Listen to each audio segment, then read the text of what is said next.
स्वागत आहे मित्रांनो तुमच्या आजच्या लेक्चरमध्ये। प्रश्न क्रमांक पहिला आहे बघा, भारतामध्ये टपाल व तार सेवा कोणाच्या काळात सुरू करण्यात आली? तर खालीलपैकी ऑप्शन क्रमांक 3 लॉर्ड डलहौसी यांच्या काळामध्ये भारतात टपाल व तार सेवा ही सुरू करण्यात आली। तर लॉर्ड डलहौसी यांचा कार्यकाळ हा 1848 ते 1856 एवढा होता। त्यानंतर डलहौसी यांच्याच काळात रेल्वे, त्यानंतर टपाल, त्यानंतर तार यंत्रणा यांची काय झाली सुरुवात झाली। त्यानंतर डलहौसी यांनीच विधवा पुनर्विवाह कायदा, तर विधवा पुनर्विवाह कायदा हा याने संमत केला। त्यानंतर डलहौसी याने दत्तक वारसा नामंजूर केले। तर लॉर्ड रिपन हा काय आहे, तर याने जे वृत्तपत्रावर बंधने आलती व्हर्नॅक्युलर प्रेस ॲक्ट, तो ॲक्ट याने काय केला तर रद्द केलेला होता। हे काय एवढे पॉईंट आपल्याला लक्षात ठेवणे गरजेचे आहे। पुढचा प्रश्न बघा, इसवी सन 1191 मध्ये तराईची लढाई कोणाकोणामध्ये घडली? आता बघा इथं 2-4 प्रश्न इथं निर्माण होतात। म्हणजे तराईची लढाई कधी झाली, तर 1191 मध्ये झाली। त्यानंतर कोणाकोणामध्ये झाली, तर ती खालीलपैकी ऑप्शन क्रमांक 3 अ व क म्हणजे पृथ्वीराज चव्हाण व मोहम्मद घोरी या दोघांमध्ये ही काय झाली लढाई झालेली होती। म्हणजे योग्य उत्तर काय ऑप्शन क्रमांक 3 अ व क। पुढचा प्रश्न आहे, सातवाहन घराण्याचा संस्थापक कोण? तर सातवाहन घराण्याचा संस्थापक खालीलपैकी ऑप्शन क्रमांक 3 सिमुक हा होय। तर सातवाहन घराण्याची राजधानी कोणती, याचं उत्तर तुम्ही काय करा कमेंटमध्ये द्या। पुढचा प्रश्न आहे, महाराष्ट्र धर्म हे मुखपत्र कोणी सुरू केले? तर महाराष्ट्र धर्म हे मुखपत्र खालीलपैकी ऑप्शन क्रमांक 1 आचार्य विनोबा भावे यांनी काय केले ते सुरू केले। तर हे मुखपत्र त्यांनी 1923 मध्ये सुरू केले। त्यानंतर आचार्य विनोबा भावे यांनीच काय केले तर 1921 मध्ये जे त्यांच्या वर्धा येथील पवनार आश्रम आहे, याही प्रश्न तुम्हाला विचारला आहे की वर्धा येथील पवनार आश्रम कोणी बांधले? तर आचार्य विनोबा भावे, महात्मा गांधी उत्तर द्यायचं नाही। तर कोणी बांधले? आचार्य विनोबा भावे। तर या पवनार आश्रमामधून त्यांनी 1921 मध्ये मैत्री नावाची पुस्तिका काय केली, तर मैत्री नावाची पुस्तिका ही त्यांनी तिथून प्रकाशित केली किंवा जाहीर केली। त्यानंतर आचार्य विनोबा भावे यांनीच जी भगवद्गीतेचे भाषांतर केले व त्या ग्रंथाचे नाव काय दिले तर गीताई। आणखी आपल्याला प्रश्न विचारला जातो की गीताई हा ग्रंथ कोणी लिहिला, तर तो आचार्य विनोबा भावे यांनी लिहिला। पुढचा प्रश्न आहे बघा, महात्मा गांधी खालीलपैकी कोणत्या गोलमेज परिषदेला हजर होते?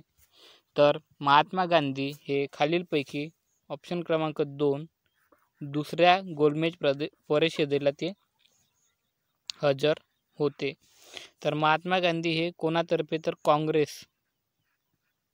काँग्रेसतर्फे ते काय होते दुसऱ्या गोलमेज परिषदेमध्ये काय होते ते हजर होते। पहिल्या गोलमेज परिषदेमध्ये ते हजर नव्हते, म्हणून पहिल्या गोलमेज परिषदेला नवऱ्या वाचून वरात असे सुद्धा म्हटले जाते। कारण गोलमेज परिषदेमध्ये काय तर भारतासाठी जे कायदे आहे त्याचे डिस्कशन होणार होते, पण जे त्या काळात आपली काँग्रेस ही आघाडीवर असल्यामुळे तेच त्याच्यामध्ये सहभागी नव्हती। त्यामुळे काय झाले तर गांधीजी व आयर्विन यामध्ये गांधी आयर्विन हा करार झाला। तर गांधी आयर्विन या करारानंतर महात्मा गांधीजी दुसऱ्या गोलमेज परिषदेमध्ये, जे की 1923 मध्ये भरली होती, कुठे तर लंडन, तर लंडन या ठिकाणी भरलेल्या 1923च्या दुसऱ्या गोलमेज परिषदेमध्ये महात्मा गांधीजी हे काय झालते हजर झालते। त्यानंतर आपल्याला आणखी प्रश्न विचारला जातो की तीनही गोलमेज परिषदेमध्ये उपस्थित असणारे कोण होते? तर डॉक्टर बाबासाहेब आंबेडकर हे तिन्ही गोलमेज परिषदेमध्ये उपस्थित असणारे काय व्यक्ती आहे. पुढचा प्रश्न आहे बघा, महाराष्ट्रामध्ये हरित शहरी परिवहन योजनेची अंमलबजावणी सर्वप्रथम कोणत्या महानगरपालिकेत करण्यात आली? तर ती खालीलपैकी ऑप्शन क्रमांक 4 पिंपरी चिंचवड महानगरपालिका येथे करण्यात आली. पुढचा प्रश्न आहे, राष्ट्रीय मानवी हक्क आयोग याचे अध्यक्ष कोण असतात? तर राष्ट्रीय मानवी हक्क आयोगाचे अध्यक्ष खालीलपैकी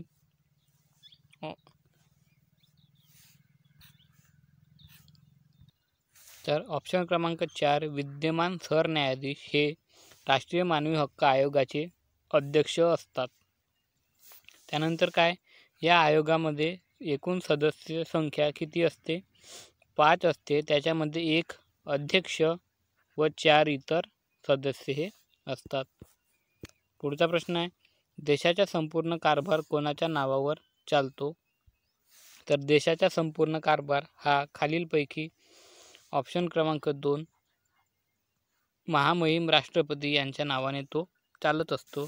तर कलम 53 नुसार हा कारभार त्यांच्या नावाने चालत असतो.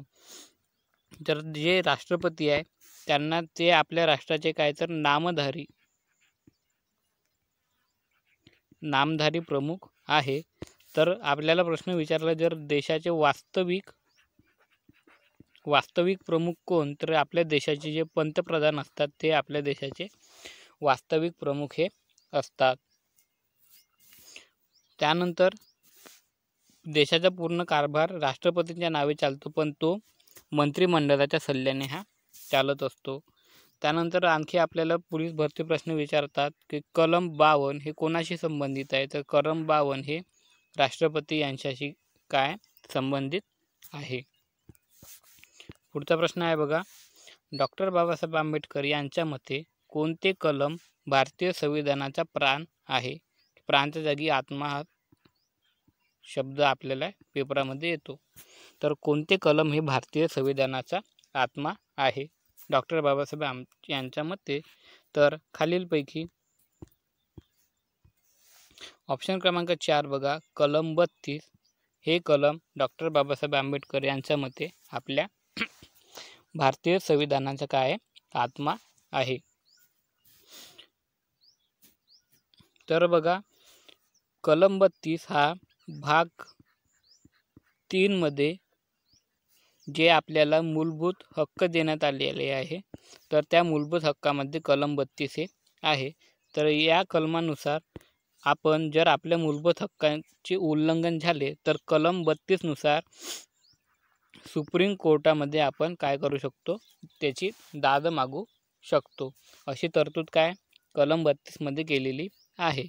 तर कलम 226 मध्ये आपण आपल्या मूलभूत हक्काचे उल्लंघन झाल्यास तर हायकोर्टामध्ये दाद मागू शकतो. पुढचा प्रश्न आहे, खालीलपैकी कोणता उदासीन वायू आहे? तर खालीलपैकी बघा, ऑप्शन क्रमांक 1 मिथेन हा वायू काय उदासीन वायू आहे. मिथेन वायूला मार्श गॅस असे सुद्धा म्हटले जाते. त्याचप्रमाणे त्याला दलदलीचा वायू असे सुद्धा म्हटले जाते.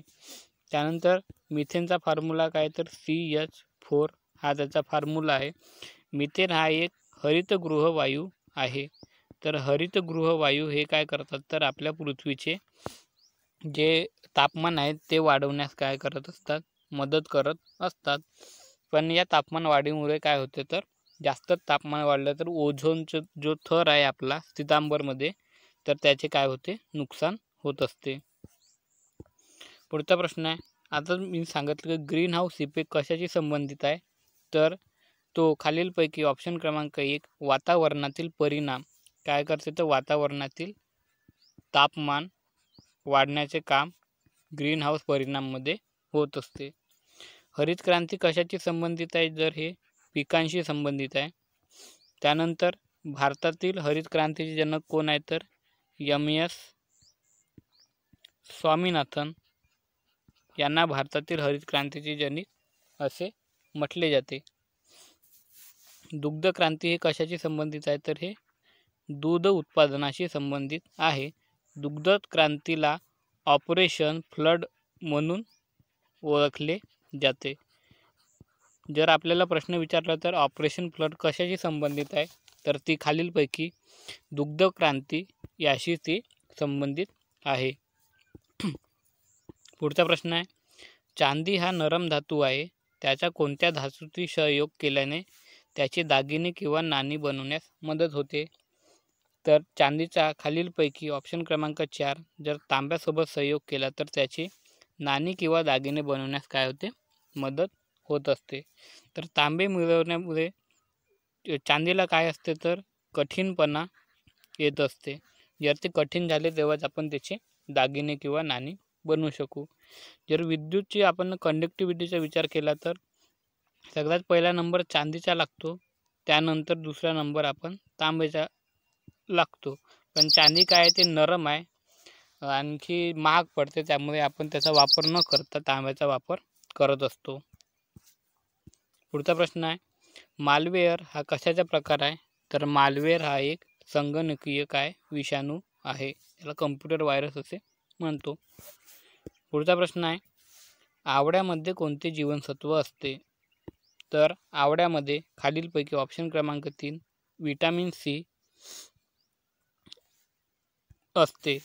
विटॅमिन सी म्हणजेच काय, त्याला आपण ॲस्कॉर्बिक ॲसिड हे त्याचे वैज्ञानिक नाव आहे.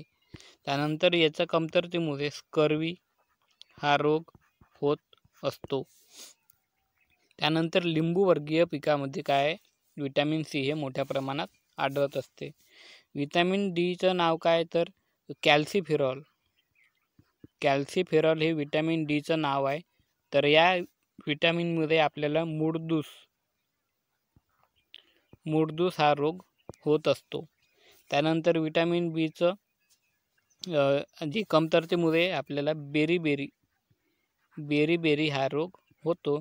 तर विटॅमिन एच्या कमतरतेमुळे रात आंधळेपणा हा रोग होत असतो.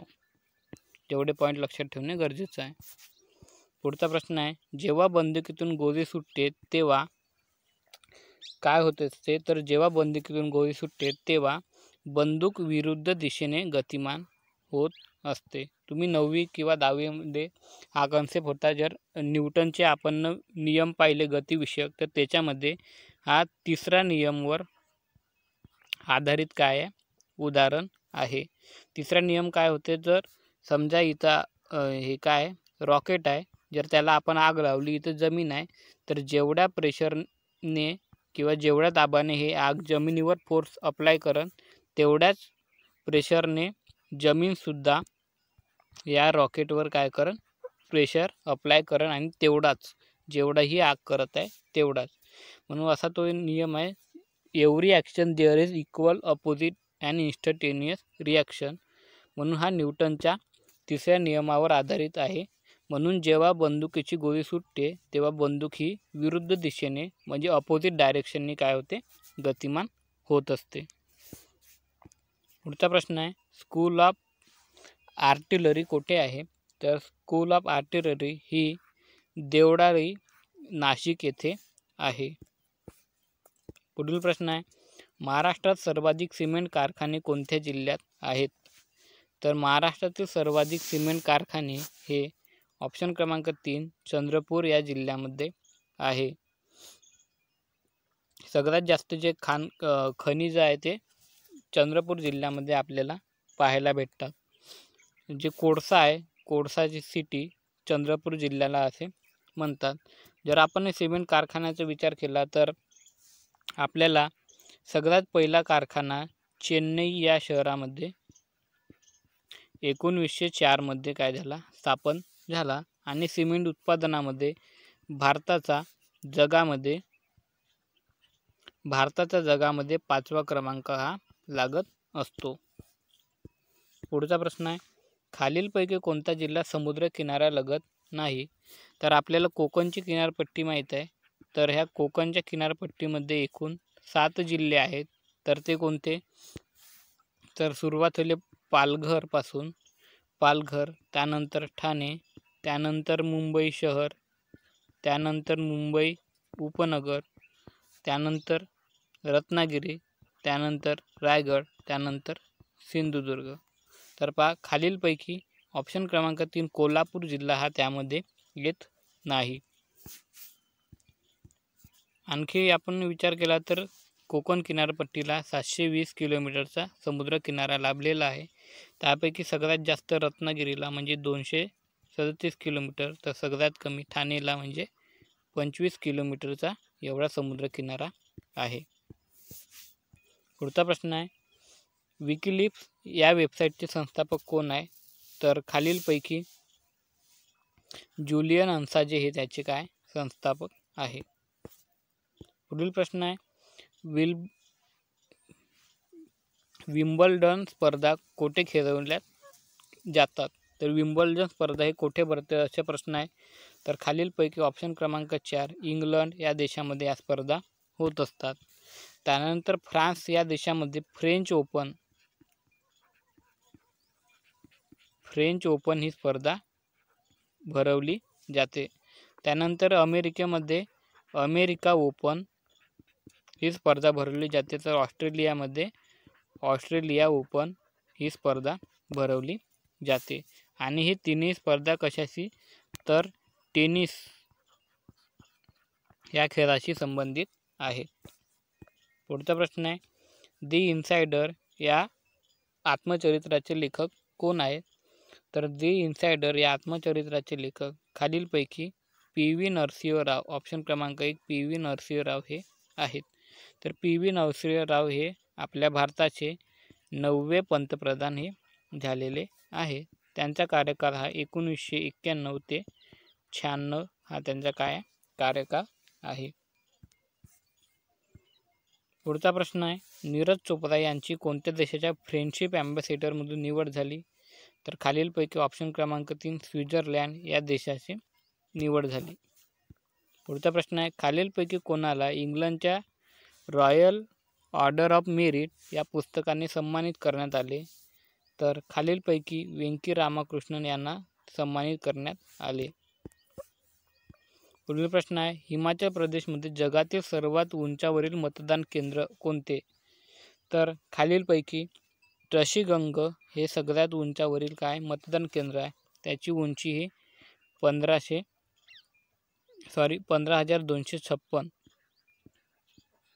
फीट एवढी काय त्यांची उंची आहे. पुढील प्रश्न आहे, कोणत्या राज्यात आरक्षण 77% वाढवणारे विधेयक पारित करण्यात आले? तर खालीलपैकी झारखंड या राज्यात तसे पारित करण्यात आले. तर मित्रांनो, या लेक्चरची जर तुम्हाला PDF हवी असेल तर त्यासाठी टेलिग्राममध्ये आपले NKG अकॅडमी जे आपले चॅनलचे नाव आहे, तर ह्याच नावाचे काय तर एक टेलिग्राम चॅनल आहे, तिथे तुम्ही जॉईन करू शकता. त्यानंतर व्हिडिओ आवडल्यास असेल तर व्हिडिओ लाईक करा, आपल्या मित्रांपर्यंत किंवा ग्रुपमध्ये शेअर करा व चॅनलला सबस्क्राईब करा. व्हिडिओ कसा वाटला त्याचे तुम्ही कमेंटमध्ये सांगू शकता. थँक्यू.